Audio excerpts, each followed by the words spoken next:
Your daily dose of sports and fun. This is the Morning Drive Podcast from Double T 97.3, presented by Cantex Roofing and Construction. I'm Mike Hebert, owner of Cantex Roofing and Construction. Every day is game day, and we'll get it right when it comes to your roofing, construction, windows, and mirrors. Call Cantex Roofing and Construction today. Together, we are one serving you. Jamie Lent and Jeff McGuire. I'm Chuck Heinz. Great to have you with us today. Ludwig Oberg is looking for a new home. He has had quite the year on the PGA Tour to kind of get things started. Like won $1 million the other day, right?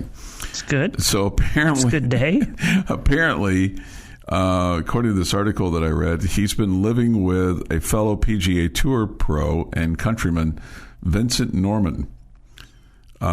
We would all love to have the deal that Ludwig Oberg has been getting from Mr. Norman starting back in January. He said this, he goes, I'm paying him $400 per month, so I've never lived cheaper than I do now.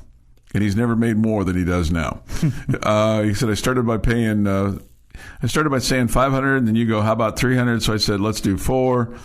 And they still live together, but he started house hunting. He said, I think Vinny, my roommate, my landlord, is getting kind of tired of me. And then he had a big smile on his face when he said that. He always has a big smile. He said, we're kind of looking for other places, which is good to have this time coming up and kind of get those things down, because you don't want to move and feel like you want to do it between tournaments. You want to make sure you have the time and find the right things in the right places. Ludwig says, somebody said, I've got a room in my basement. If you're interested, all I'll charge you is a golf lesson every so often. Might be worth it to some people. Right. But I was thinking he still has a place here, too, in addition to that. But Florida probably makes more sense for him because of, golf and the tour and the courses, and maybe where his coach is that can help him with his swing and all those kinds of things. So you got that going. Man, this would be a disaster, I think, if it was any other school, but I think they're excited about it. For the Kansas game tonight, they're playing at a soccer stadium, which is about 30 miles from Lawrence in Kansas City. They're expecting a crowd of 20,000. 20,000. That's a disaster for virtually any other Big 12 school. Well, it's not making you a lot of money. No, not by any stretch of the imagination. Of course, they knocked down all but the east side of their stadium, which is really disappointing to me. That's why I'm so impressed with what Texas Tech has done with, keeping the bones of the stadium. I know it's changed dramatically over the last 30 years, and for some that went to school 40 or 50 years ago, it's a completely different look, but still the basic tenets of the structure are still there, and certain aspects of the stadium are still there. And obviously the amenities have grown, and we're going to get to see that substantially. Somebody off the text line said this: I had a dream last night. I was going to the Lindenwood, Kansas game. A Lindenwood fan was like, wow, huge stadium. They were playing at the KU baseball field. And your response was, what were you drinking and eating last night? Yeah. Right. What were you? That's crazy. Why would that?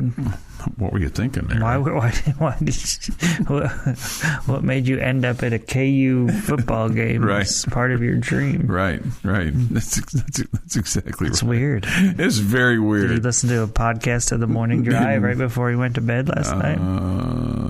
Yeah, I don't know. Maybe so. Did you see the fan reaction? I mean, I think this giveaways for baseball teams and others are pretty documented. I mean, the Rangers have been giving away World Series rings of their various players, and they do bobbleheads and whatnot. But Shohei Ohtani, they had a bobblehead of him and his dog Decoy. The Dodgers announced that the first 40,000 fans would receive a bobblehead of Ohtani holding Decoy, who apparently has this cult following over the last 9 months. And then 2,000 of those would be gold in nature. So that puts the demand and the value up even further. Well, apparently they started lining up at the ballpark. And this is Los Angeles, where they're famous for getting there late, right? Famous for getting there in the first or second inning. They started lining up yesterday 10 hours before first pitch.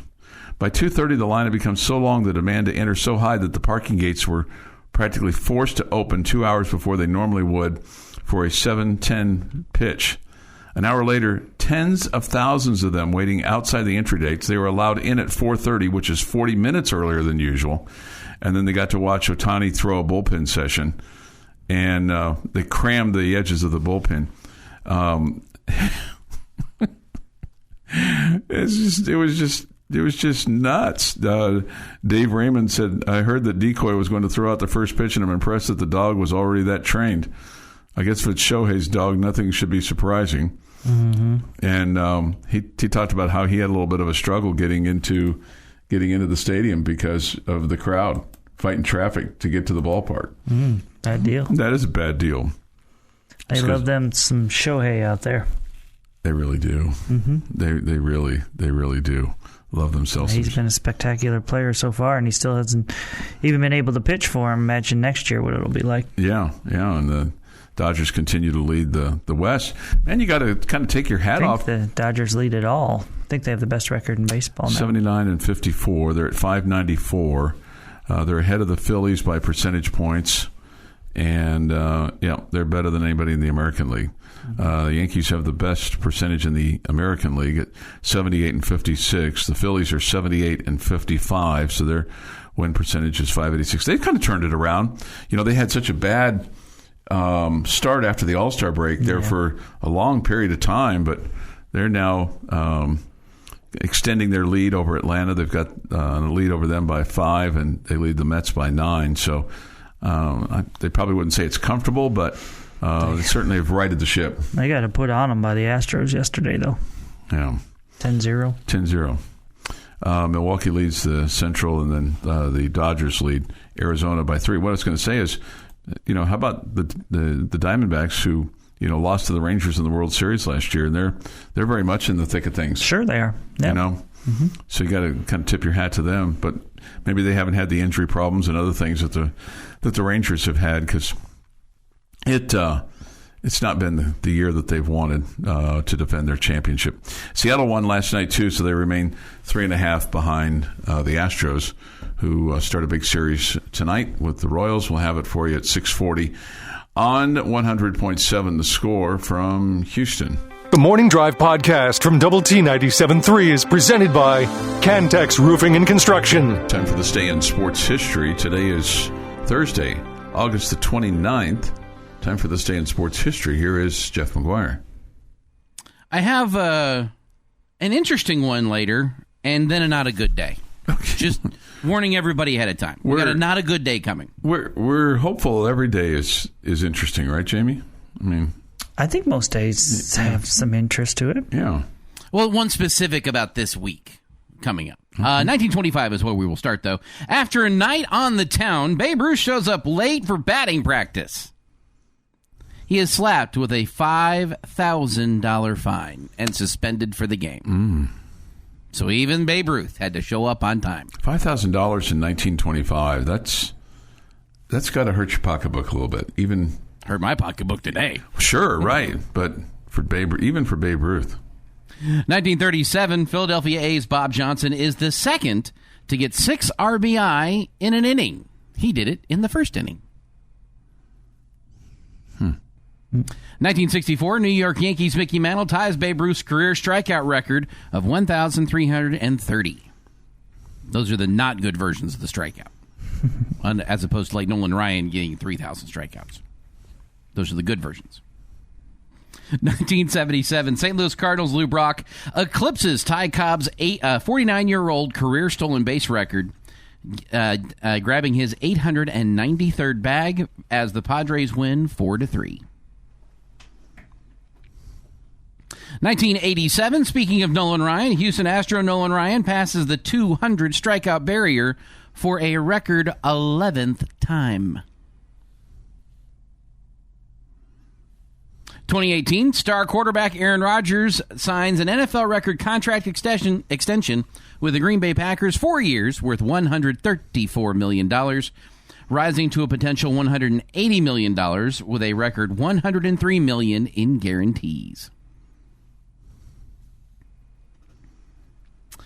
In 2021, Macy Schultz and Kristen Davis had 2 goals each to help lead Texas Tech to a 6-0 non-conference win Beatdown over Abilene Christian at the John Walker Soccer Complex. Okay. See, that's the interesting one. Sure. Happy National Chop Suey Day. Yeah, I'm completely out. Can you use, like, if somebody handed you chopsticks, could you use them? Well, you don't have to use chopsticks to eat chop suey. I know. I was asking Jamie if he could use chopsticks. I've never really tried. Yeah, me neither. I'm not. I'm sure after 10 minutes or so, I could at least get the food to my mouth, probably. Okay. Happy birthday, former Red Raider baseball player Clint Bryant is 51. One of the best ever. And T.J. Vasher is 26. But he didn't play baseball here. He did not. Not a baseball guy. He made a wicked catch against Ole Miss, though. Yes, he did. Also celebrating a birthday today, Evan Carter is 22, and Noah Syndergaard is 32. And then the not good day. I warned you ahead of time. 2005. Hurricane Katrina makes landfall near New Orleans as a Category 4 hurricane. Despite being only the third most powerful storm of the 2005 hurricane season, it was the worst natural disaster in U.S. history. In the wake of the storm, there were over 50 failures of levees and flood walls around New Orleans and suburbs. The levees and flood walls failures caused widespread flooding throughout the city. And that is This Day in Sports History. This Day in Sports History. We missed one the other day, 8/27/77, since you brought up 1977 today. On that day, the Texas Rangers had back-to-back inside the park home runs at Yankee Stadium. Wow. Toby Harrah and I think it was Bump Wills, then Toby Harrah. Bump Wills hit his, and it went to right field, and Lou Piniella hit the wall and went down, and it hit off the top of the wall, and it kind of circled around. And this was at Yankee Stadium. And then Toby Harrah hit his to center field, and Mickey Rivers circled it like Mickey Rivers usually did. You know, just he was fleet of foot, but he was not the most defensive center fielder. He made up for it with his speed. And but they had back-to-back inside the park home runs. So you go to a ball game, you're just kind of hoping to see a home run, and then you see something as odd as back-to-back inside the park home runs. I don't think I've ever. All the Major League Baseball games I've bbeen to, I don't think I've ever seen one in person. Inside the park game, yeah. Inside the park home run. Mm-hmm. Yeah, it's so it was funny because I was looking at this. From 1937 to 1975, there had been 84 inside the park home runs at Yankee Stadium, with as many as 6 in one season. And then on that day, there were 2 in one game.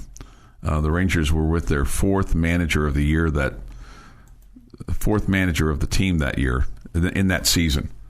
They had a manager that got punched in spring training. Then they had an interim. Then they had another interim. Then they had a guy named Billy Hunter. Billy Martin was the manager of the Yankees. He would eventually lead them to a World Series. So Mike Torres was the pitcher that day for the Yankees. But anyway, I just thought that was kind of interesting. The only Red Raider one I've seen in person is Max Marshak. It was at Midland against Abilene Christian. He was flying over the center field, hit it off the center field wall, and then bounced back towards center field. And Max was extremely fast, and he made it look easy. Well, the only other time I've seen a Red Raider circle the bases with one inside the park was the Eric Gutierrez one his freshman year, where he hit a single up the middle, and the center fielder misplayed it, went under his glove, and it rolled, and so it was basically a single. And Goot circled all the way around, got got to third, and they came around third and tripped and fell. Okay. And so they threw home, and they had him dead to rights, and so they threw to third to get him. He dove into the bag at third, and the throw got past the third baseman out into left field, and then had to get up again and then turn around and run back home. It was, but the best was the next day when, what was his name? Trey. Why am I missing? One of the pitchers. I can't remember. I'm forgetting his name. Anyways, he was a pretty good one. The next day, not the chalk outline, but the tape outline was there when Goose tripped and fell coming down the third base. Okay. Coming down the third baseline. That's pretty funny. It was fantastic. That's pretty funny. This from the Yates Flooring Center chat line. The fine for Babe Ruth in today's money is almost $90,000. Okay, I think that would that'd be appealed, of course, and then the player would whittle that down. But $90,000, that's even for today's baseball player that's making $10 million or whatever. It's not chump change. No doubt. Not chump change. This is a lifelong Diamondbacks fan. Yes, this season we've had injuries. Our starting rotation is finally healthy. Okay. All right. That's good. That's good. Well, they certainly are, don't have the hangover. And that happens sometimes with teams that lose the World Series. Like, the Rangers when they lost and went back-to-back. Unfortunately, they lost the second one too. But, you maybe find yourself a little hungrier, maybe. I don't know. Or maybe you have the ball bounces your way still a little bit more. And it certainly hasn't bounced the Rangers' way, it doesn't seem like, this season. Some of that's their own doing, and some of that's just they've had some bad luck. Sure. Trey Mossick was the Red Raider Trey pitcher. Mossick, yeah. Mossick. What a great name, too. He's a good pitcher. He was good. Your daily dose of sports and fun. This is the Morning Drive Podcast from Double T 97.3. Presented by Cantex Roofing and Construction. Jamie Lent and Jeff McGuire and Chuck Heinz will have college football on the air for you tonight after Red Raider football with Joey McGuire. That'll be North Carolina at Minnesota. Do you have anybody that you root for in this game? North Carolina and Minnesota? Yeah. Do you care? I probably would root for North Carolina, but I don't really care, no. Okay, all right. I'll be rooting against Colorado tonight. Yeah. Will that be appointment television for you tonight? Possibly. Okay. See? At least a game that you'll keep your eye on? Yeah, sure. If I sit down and turn on the TV, which I expect to, I don't have anything planned for tonight. Yeah, that would be what I'm leaning towards watching.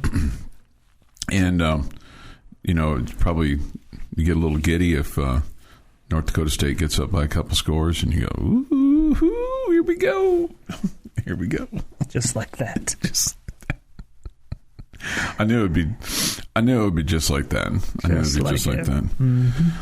Among the other schools that are playing for the Big 12 tonight, number 22 Kansas and Lindenwood will play. Also, number 12 Utah and Southern Utah will play. Utah is favored by 38.5 points. Okay. Somebody asked, have they removed the cranes? Yes. I was looking at that yesterday as I was driving by, at least on the south end. Now, on the north end, you're still going to see, on the north end, they've removed the cranes by the Raidertron 5000. They'd had some up this week. And the south end, they're going to have cranes in and around that area because of the football facility that they're still building. That's due to be completed mid to late October. The stuff that's going on at the stadium right now is just that finishing work, just that ticky-tack kind of putting together chairs and getting the suites ready. And, I saw them repainting the gates the other day. I think that was painting because I saw that as well. They had the primer on and they were putting black paint on. No, this was red paint. Oh, this was red paint? I saw red paint going on. Okay, so I saw black paint going on just outside the tunnel there on the southwest corner of the stadium. So, yeah, they're dotting I's and crossing T's. They are dotting I's. Which is better than crossing I's and dotting T's, because then you're all confused. Yeah. We talk about the experience of this team returning and the depth of this team returning, and when you look at the page and it says returning Letterman, on the offensive side you return 11 lettermen, including Taj Brooks, who goes back to 2020, and Caleb Rogers, who goes back to 2020. So I think these are the last of the COVID guys. Man, that's gone by quickly, it seems like, in some aspects. But you also have guys like Jordan Brown, Ty Buchanan, Coy Aiken, Dre McCray, Barron Morton, Mason Tharp, and then Cameron Valdez, among others. So total of 11. And all those names are contributors. Sure. Those are all contributors. But then you look at the defense, and the defense returns 18, and including Joseph Adedire, C.J. Baskerville, Harvey Dyson, Mo Horn, Quincy Ledet, who's questionable for this game, Braylon Lux. I met his little boy the other day. He was the Phenoms were in the end zone making catches with their small little footballs, and I had their autographed footballs, and Braylon Lux's little boy was a little upset when he couldn't play with the autographed football. He had some. I mean, he's a little baby. He was just kind of a little toddler, and I said, his mom was like, "No, you can't." And then there were tears. I'm like, "I'm sorry." She said, "No, it's okay." I said, is Braylon your daddy? So anyway, that was. I know you're fascinated by that. Bryce Ramirez returns. Ben Roberts returns. Dylan Spencer is out for the year, unfortunately for him. But 18 on defense, and then 3 of your specialists return. And your kicking deal is an either-or situation. Pick your poison. Reese Burkhart's going to kick off. Okay, it's just they're going to go out. One will go, then the other will go, apparently, unless maybe if Gino Garcia comes out there and they're forced to kick a 51-yard field goal and he hits it, maybe he'll get the opportunity to kick again right after that. Yeah, kind of stick with the hot foot. Stick with the hot foot. Yeah. So here was my question for you. My question is when like especially week 1, when you're watching the game, what are you watching? Are you watching the offensive line? Are you watching the defensive line? What kind of captures your eye like right away? It's like, okay, this is what I'm going to sit down and kind of look for and watch when I'm looking at this game. Man, I would love to tell you that I'm so in tune with the offensive and defensive line that I'm watching that, but I'm a fan. I mean, I think. I really want to see a team that can create running lanes for a quarter or for a running back, or I really want to see a team that can get after a quarterback and put pressure on him and not allow the quarterback to just sit in the pocket and wait for a receiver to come open. I want to see those things, but I'm no different than most people. I'm watching the ball. I want to see. Yeah.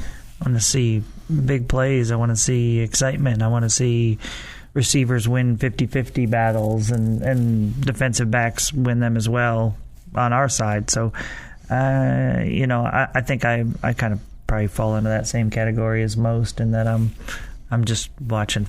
I'm watching for big plays and stuff. And then, like on the defense, you're looking for maybe big hits or things. I mean, the advantage of sitting up high, which you guys do, you sit up high, you can kind of see that play develop, and I don't know if you're like, hey, he's wide open down there, because I mean you can see the play develop.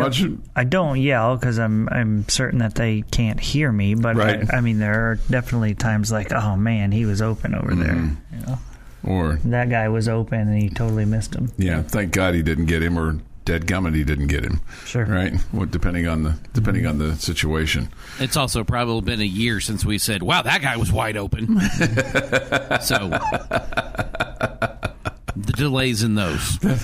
That'll be a good problem to have, I right? think we may have said it for the other team. Oh, sure. Yeah, we definitely said it for the other team last year, because it was, but yeah, he just didn't have receivers that really got open a whole bunch last year.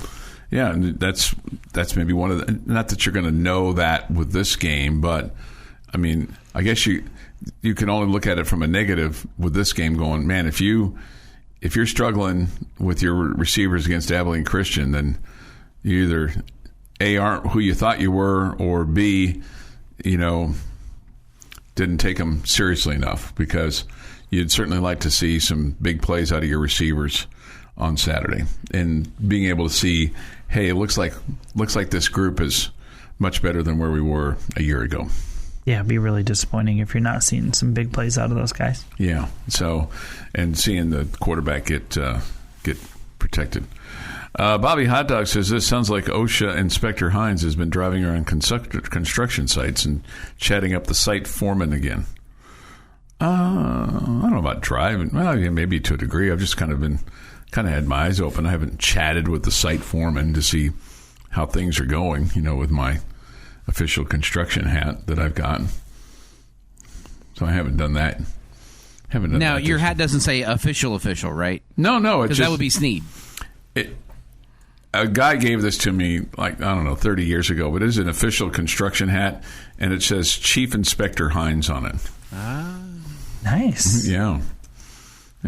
So, sure it's not Chef Inspector Heinz? It was not misspelled, no. Well, no, like meaning to go check out the food, leave us alone. No. Jamie's question of the day is next. This is the Morning Drive Podcast from Double T 97.3, presented by Cantex Roofing and Construction. Jamie's question of the day on Double T 97.3, presented today by someone not named Jamie, is brought to you by Connecticut of West Texas. All right, gentlemen. Stealing the question from Jamie today. There are no wrong answers, but you're going to have to think outside the box a little bit here. You got the right people for that. Right. That's what I know the audience I'm talking to here. I'm taking one answer off the board, though, and it's derivatives. You can't say 1-0 or that the offense will score more points than their offense or along those lines. Derivatives. Okay. Yeah, the derivatives. What stat for Saturday's game are you most confident in that the Red Raiders will win, and what stat is that number? As an example, you think Texas Tech is going to run the football a lot on Saturday, and you will have 230 yards rushing on Saturday. The first thing that came to my mind was first downs. But that may not be, but I think you're going to be pretty explosive. So, it's kind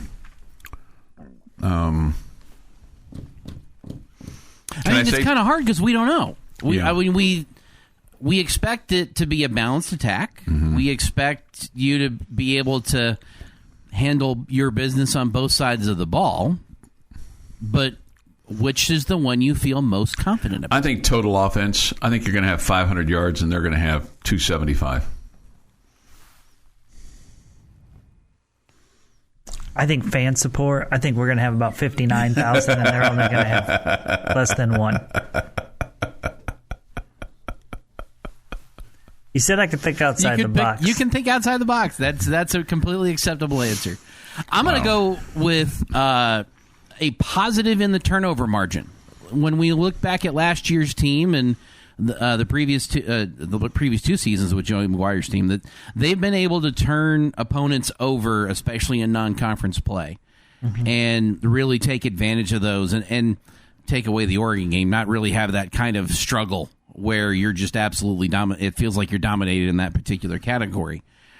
That you're going to force a couple of interceptions. I think you'd also see with the way that you're pressuring and what we keep hearing about these defensive line, that you're going to get a fumble recovery out of this game. That I could see a +3 in this game, maybe even in the first half, for how they're playing. Yeah, I think both of you guys gave good answers. I think that one thing that would scare me off from yours, Jeff, is that you're going to play multiple quarterbacks. You would expect.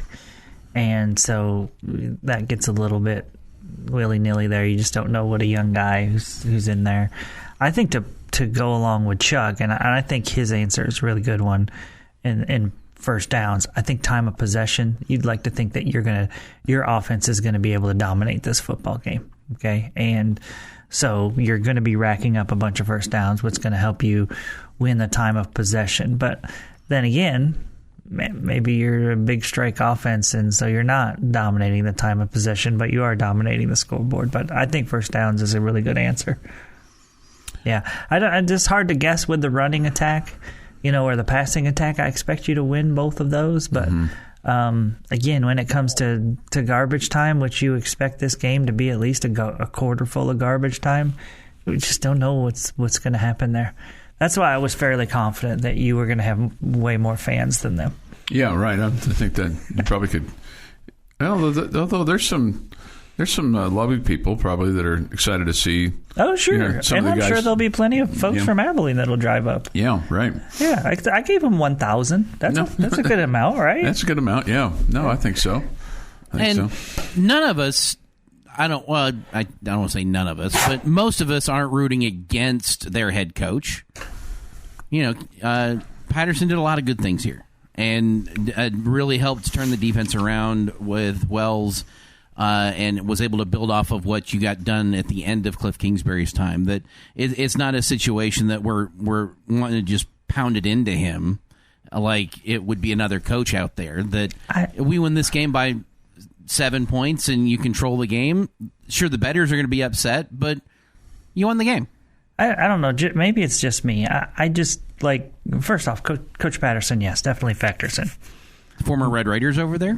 Well, no, it's the fact. I mean, they're West Texas as far as I'm concerned, and so I'm not. I mean, obviously, I went to Texas Tech, and I'm a Texas Tech grad, but I have a daughter that goes to LCU, so and I'll root for LCU, and if Wayland's playing, I'll be wanting them to win, or South Plains when they've had their runs and JUCO basketball. It's been great to see, and track and all that, and so to me, Abilene Christian is not in competition with Texas Tech, right? And they're a West Texas team. So as far as I'm concerned, they're part of West Texas. So I don't have this hate for Abilene Christian. I just don't. And I like their campus. I think it's nice. I don't like purple, but I like their campus. Yeah, I don't care for purple, but I don't have any beef with Abilene Christian. Yeah. I don't have any Coach beef. Patterson was a great guy when he was here. I bet he's a great guy there too. Yeah. Because I also think that they haven't really tried to be something that they're not either. Yeah. I mean, they understand kind of where they are. That's just kind of their deal. So, but I do think while what you've said is correct about Patterson and what he did for the defense, kind of helping you get turned around. I do think that Tim DeRuyter is now taking your defense to another level with what the continuity with him and his staff and his players and what they're wanting to accomplish. One of the things that we certainly want to see is we do want to see improvement this year, especially in the takeaways, because that's a big point of emphasis, and putting pressure on the quarterback, another point of emphasis, because if you can put pressure on the quarterback and force him to do things he doesn't want to do, that's either going to lead to bad plays or incompletions, stops on third down, et cetera, et cetera, et cetera. But, man, you got to turn that interception deal around. Tech last year had 13. Your opponents had 18. Some of that's on you and your quarterback of taking care of the football. And the other thing is you'd certainly like your team to get more than 13 interceptions. It'd certainly be more than what you're giving up. That'd be pretty amazing if you could get that flipped around and then get some sacks.